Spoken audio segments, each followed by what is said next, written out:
Good morning बच्चों। 2 दिन हम डायरी में नहीं थे, इसी के कारण आप लोग का वीडियो नहीं गया। वीडियो रेगुलर जाएगा। और कुछ बच्चों को ये क्वेश्चन का मांग था 16 नंबर, उसको बता रहे हैं। और जैसे ही 5.1 खत्म होगा आपको 5.8 पढ़ाया जाएगा। इसके बाद 6 एक्सरसाइज चालू होगा। क्लासेस जो है जुलाई में खुले या 15 जुलाई से खुले।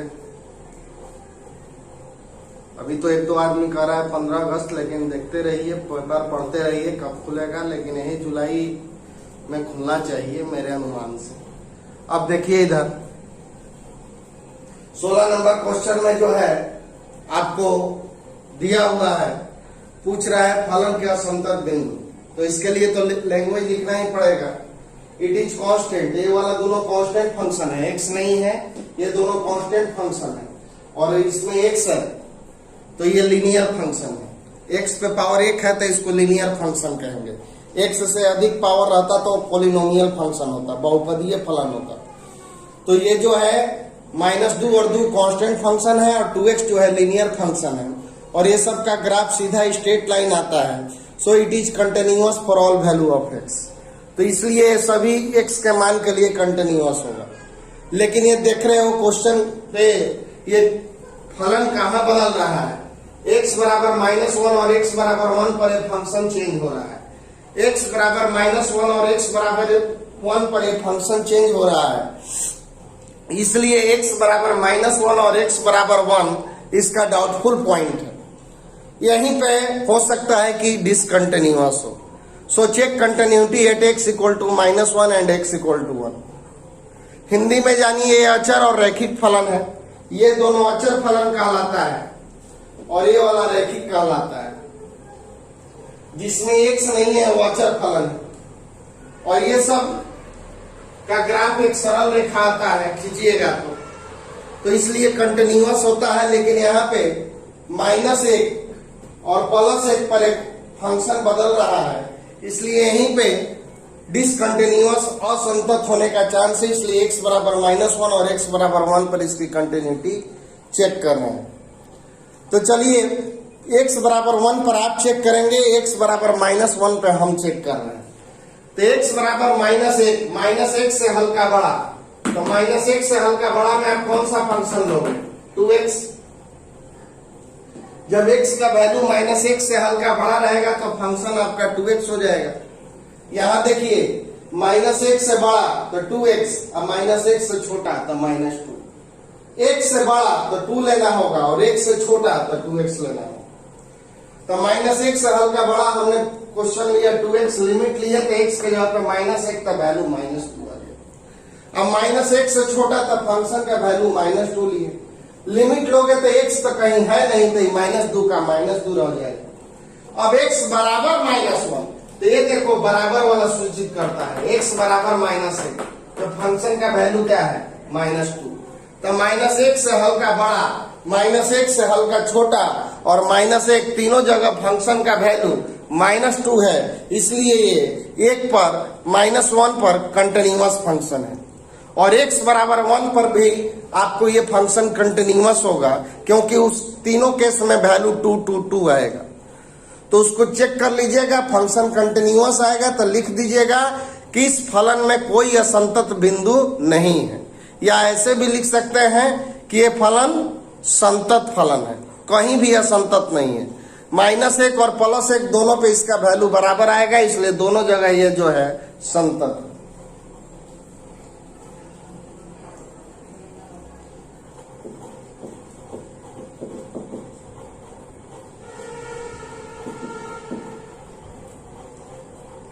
हाँ जी, इसमें आपको फंक्शन के कंटिन्यूटी पे डिस्कस करना है। तो sin x plus cos x, इसको देखिए हम जानते हैं कि sin x जो होता है कंटिन्यूअस फंक्शन होता है, तो और cos x भी कंटिन्यूअस फंक्शन होता है। तो इस sin x और cos x को किसी एक रूप में तोड़ दीजिए। या तो टोटल को sin x बना दीजिए या टोटल को cos x बना दीजिए। तो देखिए इसमें क्या करेंगे, ऐसे क्वेश्चन में √2 से डिवाइड कीजिए और √2 से मल्टीप्लाई कर दीजिए। √2 से डिवाइड कर दीजिए और √2 से मल्टीप्लाई कर दीजिए, और ये आपका हो गया cos π/4 इंटू साइन एक्स, ये हो गया sin π/4 into cos x। cos 45 1/√2, sin π/4 1/√2। और इसको हम लोग लिख सकते हैं इतना बड़ा चीज को sin a प्लस b के फॉर्मूला पे x प्लस π/, इतना बड़ा चीज sin a into cos b, sin b into cos a, sin a plus b। और sin x का ग्राफ आप देखोगे तो इस तरह का होता है, fx equal to sin x का ग्राफ ऐसे आता है। तो देखो ये ग्राफ हम बिना रुके खींच सकते हैं कि नहीं, कहीं से भी कहीं तक बिना रुके खींच सकते हैं। कलम कहीं मेरा रुकेगा नहीं इस तरह के ग्राफ में, चाहे जितना दूरी ले जाइए। तो ये जो होता है कंटिन्यूअस फंक्शन होता है। √2 sin x प्लस x π/4 हम लोग लिखेंगे since sin x is continuous for every value of x, so given function is continuous function.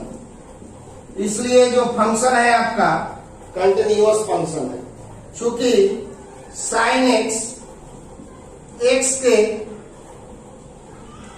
प्रत्येक मान के लिए संतत होता है, अतः यह एक संतत फलन है। यह x के प्रत्येक मान के लिए संतत फलन होता है, अतः यह एक संतत फलन है। तो sin x plus cos x जो हो गया आपका संतत फलन हो गया। इसी तरह से इसका सेकेंड माइनस है, तो यहां माइनस लिखिएगा तो एक जो माइनस हो जाएगा, और बाकी सारा चीज ऐसे ही रहेगा। सेकेंड में माइनस लिखिएगा तो वहां पर माइनस हो जाएगा, और इसी तरह से आपको लिख लेना है। और इसका थर्ड में देखिए fx बराबर दिया हुआ है, इसका सी नंबर में fx बराबर दिया हुआ है sin x into cos x। तो fx बराबर आप लोग 2 से गुना कर लीजिएगा और 2 से डिवाइड कर दीजिएगा। 2 से गुना कर लीजिएगा, 2 से डिवाइड कर लीजिएगा, और अब इसको बस उसी तरह से sin 2x यहां तक कैसे आ जाएगा। फिर लिखिएगा sin x is continuous for every value of x, so half sin 2x is continuous function. तो बिल्कुल इसी तरह से, मतलब इसमें जो हम एक यहां से लेके यहां तक किए, इसमें यहां से यहां तक लिख दिया, और लैंग्वेज बिल्कुल उसी तरह से लिख दीजिएगा। तो इस तरह से बन जाएगा। अब बी वाला में क्या करना है, बीच में माइनस है तो माइनस दे दीजिएगा, तो बीच वाला बन जाएगा। तो इस तरह से दोनों क्वेश्चन आपको बन जाना चाहिए। विचार करना, यही क्वेश्चन है। cos x, cosec x, sec x, cot x के संतता पर विचार करना है। तो देखिए fx बराबर cos x, ये सब ट्रिग्नोमेट्रिकल फंक्शन है। ट्रिग्नोमेट्रिकल फंक्शन वहीं पर डिसकंटिन्यूअस होता है जहां पर वह अपरिभाषित होता है, नॉट डिफाइंड होता है। ट्रिग्नोमेट्रिकल फंक्शन वहीं पर डिसकंटिन्यूअस होता है जहां पर वह नॉट डिफाइंड होता है। लेकिन आपको जानना चाहिए कि sin x और cos x हमेशा डिफाइंड होता है। आप कभी भी मान निकालते हैं sin x cos x का किसी भी एंगल पर, तो नॉट डिफाइंड नहीं आता है। नॉट डिफाइंड किस में आता है, tan में आता है, cosec में आता है, sec में आता है, cot में आता है। लेकिन sin और cos का मान कभी भी अपरिभाषित नहीं आता। इसीलिए आप जानिए कि sin x और cos x ये दोनों कंटिन्यूअस फंक्शन है। ये लोग का ग्राफ कहीं भी टूटा नहीं रहता है, बस इस तरह से ऐसे ऐसे चलते रहता है।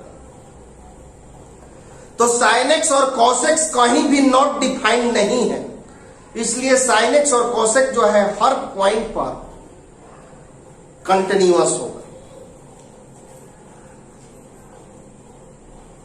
इज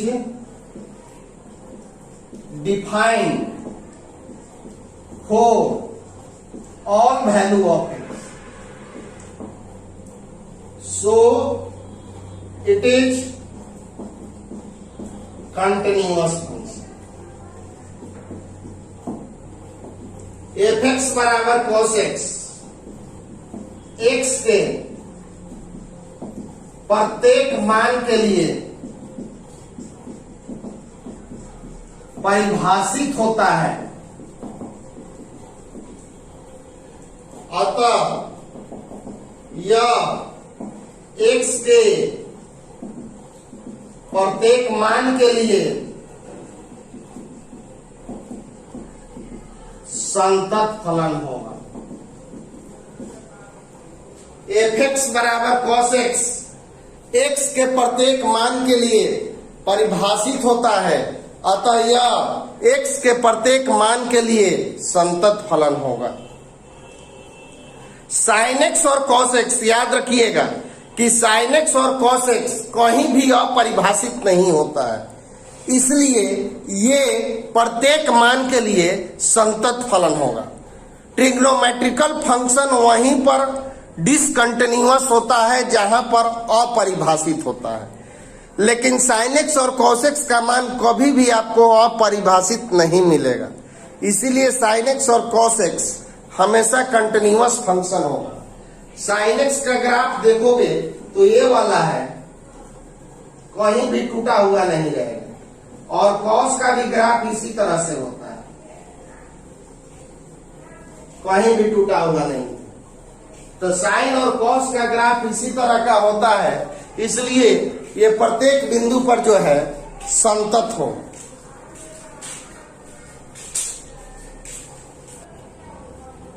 अब इसके बारे में जानिए। कॉसेक एक्स को लिख सकते हैं 1/sin x।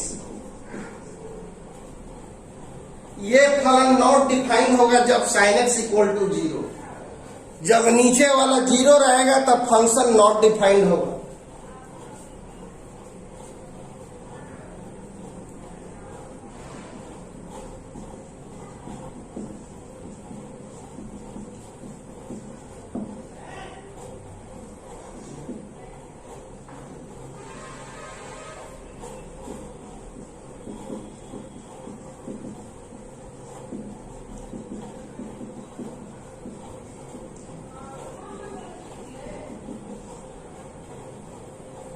It is not defined if sin x equal to 0। अगर फंक्शन नॉट डिफाइंड होगा कब? जब sin x इक्वल टू 0। ये परिभाषित नहीं होगा यदि sin x बराबर 0।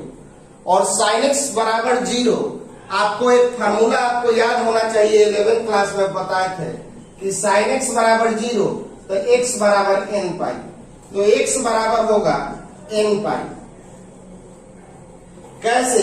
देखो साइन का मान कहां कहां 0 होता है, तो साइन का मान साइन पाई पर 0 होता है, साइन 2 पाई पर 0 होता है, साइन 3 पाई पे 0 होता है, साइन 10 पाई पे 0 होता है।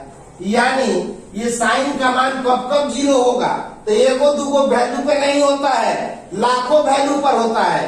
पाई के बगल में कोई पूर्णांक रहेगा तो पाई के बगल में अगर पूर्णांक है n क्या है? इंटीजर है।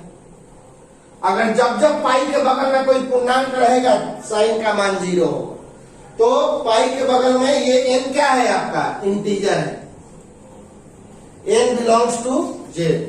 जब जब पाई के बगल में कोई पूर्णांक रहेगा साइन x का मान 0 रहेगा, और साइन x का मान 0 होगा तो कॉसेक x अपरिभाषित होगा, और कॉसेक x अपरिभाषित होगा तो वहां पर संतत नहीं होगा।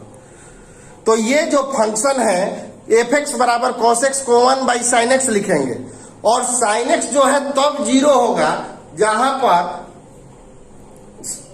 साइन एक्स 0 होगा तो कोसेक एक्स परिभाषित नहीं होगा। तो साइन एक्स कब 0 होगा? जब x बराबर n पाई होगा। तो यानी इस x के वैल्यू पर ये 0 होगा, यानी इस x के वैल्यू पर ये अपरिभाषित होगा, यानी इस x के वैल्यू पर फंक्शन संतत नहीं होगा। इसलिए it is continuous for all value of x except x equal to n pi। x equal to n pi को छोड़कर बाकी सभी मानों के लिए ये फलन संतत होगा। देखो बच्चों, cos x तब तक अपरिभाषित होगा जब जब sin x 0 होगा, और sin x 0 होगा जब x बराबर n पाई होगा। तो वही लिख दिया गया कि x बराबर n पाई को छोड़कर बाकी सभी जगह ये फंक्शन संतत होगा। It is continuous for all value of x except x equal to n pi. और जस्ट यही कंडीशन आपको cot x में भी है, बस यही कंडीशन cot x में भी है, क्योंकि fx बराबर cot x है। तो cot x को आप लोग क्या लिख सकते हो? cos x by sin x, इसके भी बटा में sin x। तो ये भी फंक्शन आपको तभी अपरिभाषित होगा जब sin x इक्वल टू 0। नीचे वाला जब जब 0 होगा फंक्शन अपरिभाषित होगा। तो ये भी क्वेश्चन बन गया cot x। It is not defined if sin x equal to 0 और sin x इक्वल टू 0। जैसे cosec x जहां जहां अपरिभाषित होता है वहां वहां cot x भी अपरिभाषित होता है। तो जहां जहां cosec x असंतत होगा वहीं वहीं cot x भी असंतत होगा, क्योंकि दोनों के बटा में नीचे sin x है। तो जब जब sin x 0 होगा फंक्शन का वैल्यू आपका अपरिभाषित होगा। अब देखा जाए sec x।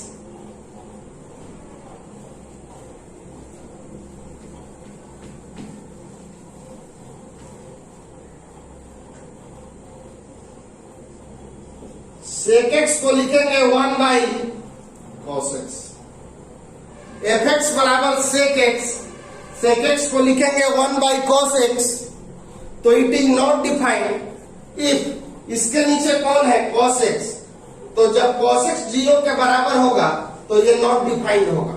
नीचे वाला चाहे जो भी रहे, sin रहे तो sin 0 रहेगा तो नॉट डिफाइंड, और cos है तो cos 0 रहेगा तो नॉट डिफाइंड।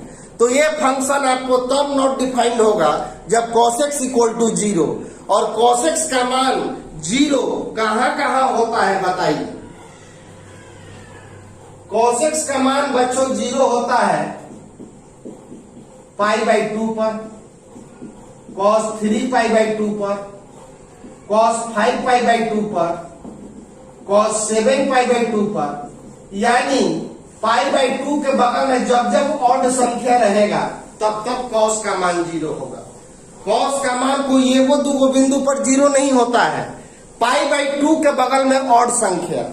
तो जनरल ऑड संख्या क्या कहलाता है? 2n plus 1 into pi by 2। बच्चों आपको जानना चाहिए n हो गया आपका पूर्णांक।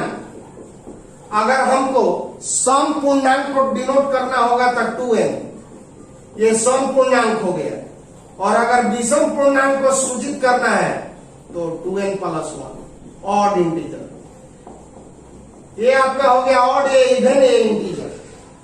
क्यों? n के जगह पे कोई भी संख्या रखोगे तो ये ऑड मिलेगा। n की जगह पे 1 रखोगे तो 2 गुने 1 2 है 1 3, 2 रखोगे तो 2 दूनी के 4 1 5, 3 रखोगे तो 2 3 6 1 7। हाई में कोई भी संख्या रखोगे तो इवन मिलेगा। जैसे n के जगह पे 1 रखोगे तो 2, n के जगह पे 2 रखोगे तो 4, n के जगह पे 3 रखोगे। तो अगर आपको जनरल में कहीं पूर्णांक लिखना होगा तो n लिखेंगे, और अगर सम पूर्णांक लिखना होगा तो 2n लिखेंगे, और विषम पूर्णांक लिखना होगा तो 2n प्लस 1। तो यहाँ पे तो लाखों करोड़ों विषम पूर्णांक ना होगा, तो उसी के लिए हम लोग कोई जनरल पार्टिकुलर नहीं ना लिखेंगे, 7 पे भी होता है, 5 पर भी होता है, 3 पर भी होता है।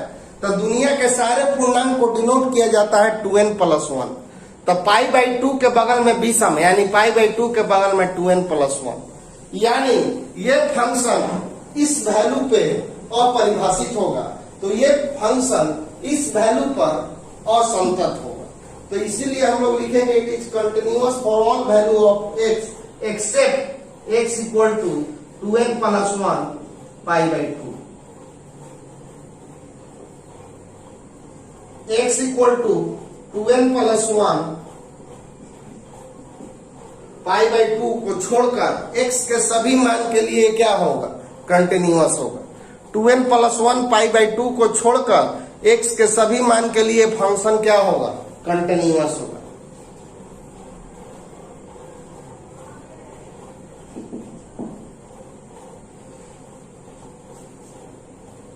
इसका भी और डिसकंटिन्यूअस पॉइंट लिखना है तो लैंग्वेज इसका लिख दीजिएगा आप लोग अपने से।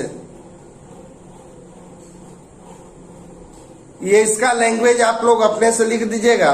नीचे वाला आपका लीनियर फंक्शन है और ऊपर वाला ट्रिग्नोमेट्रिकल फंक्शन। तो it is linear and trigonometrical function, so it is continuous for all value of x, but x equal to 0 is doubtful point, so check continuity at x equal to 0। यह त्रिकोणमितीय और रैखिक फलन है, तो सभी बिंदुओं पे संतत होगा, किंतु x बराबर 0 संदेहास्पद बिंदु है, अतः x इक्वल टू 0 पर संततता की जांच की जाएगी। इतना आप लिखेंगे। इसके आगे देखिए, अब x इक्वल टू 0 पे आप इसका कंटिन्यूटी चेक कीजिए। बहुत इंपॉर्टेंट क्वेश्चन है।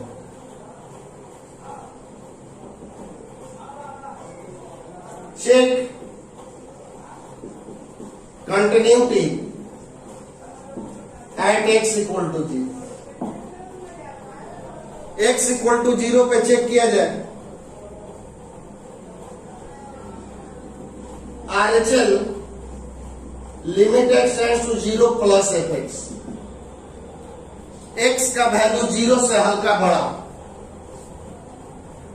तो x का वैल्यू 0 से हल्का बड़ा है, तो फंक्शन का वैल्यू आप लोग क्या लेंगे? x+1।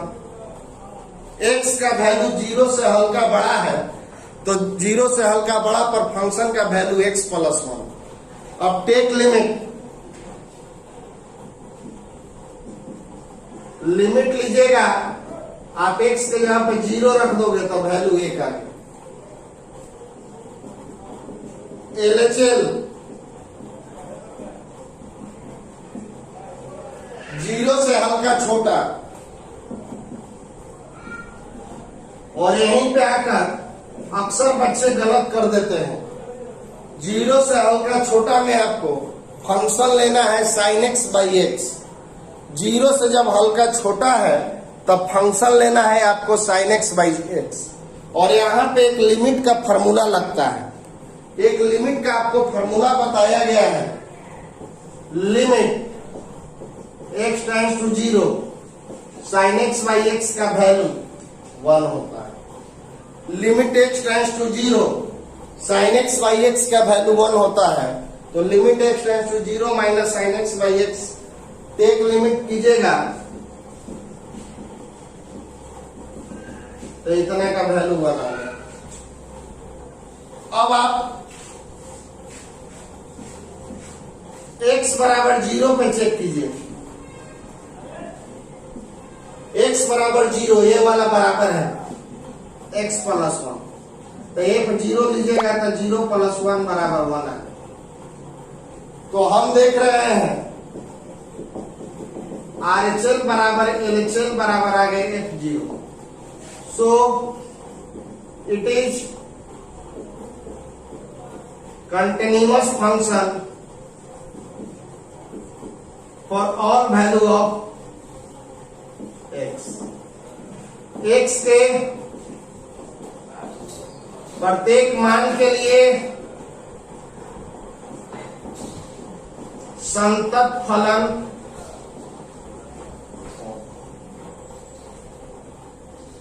इसका और डिसकंटिन्यूअस पॉइंट निकला है। लैंग्वेज लिख लीजिएगा, जीरो से हल्का बड़ा। तो जीरो से हल्का बड़ा पर आप कौन सा फंक्शन लेंगे, x प्लस 1। टेक लिमिट, तो x के जगह पे जीरो रख दिए तो वैल्यू 1 आ गया। जीरो से हल्का छोटा पर फंक्शन लीजिएगा sin x by x. Take limit, तो sin x by x limit का फार्मूला कहता है कि तरह का वैल्यू 1 होता है।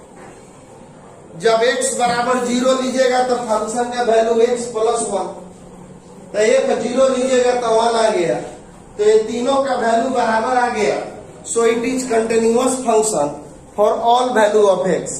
एक ही जगह दिक्कत था x बराबर जीरो पर, और x बराबर जीरो पर ये कंटिन्यूअस फंक्शन है, इसलिए इसको हम लोग कंटिन्यूअस फंक्शन कहेंगे for all value of x। x के प्रत्येक मान के लिए इसको कंटिन्यूअस फंक्शन कहेंगे।